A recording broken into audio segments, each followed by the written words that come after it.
Started getting symptoms, the diarrhea, the vomiting, the pain, everything that goes with Crohn's disease, and had to find a GP. And from that doctor, I went to a gastroenterologist and then into emergency in 2 hours. So I became very sick very, very quickly. I would come to realize there's a very strong mental aspect to the illness, what it does, breaking you down a little bit, making you feel obviously insecure. Your necessity on a washroom is a big deal. And I've realized that there's a sort of a large social stigma attached to it. We don't really communicate openly about our bathroom activities. So when that's something that you're dependent on due to a health issue, it becomes very scary for the individual living with Crohn's.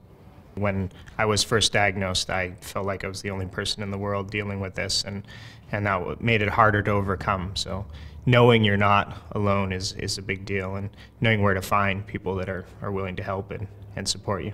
I'm a mountain climber by nature, by birthright, whatever it is, and it's just something that I took to and used sort of as my soapbox. And so I climbed the 7 summits, the highest peak on each of the 7 continents, and that was, in order to raise awareness, but also give other people living with Crohn's, someone to sort of look at and say, you know what, we're going to face our challenges in life, we're going to face the mountains we have to climb, and I can push through, I can persevere too, and also letting other people know that I'm available to talk to when they are going through the issues. You have some pretty dark days dealing with any illness, and it's people that make themselves available to other individuals living with Crohn's disease that are really a strength. How I got through it is I found something that I hung on to.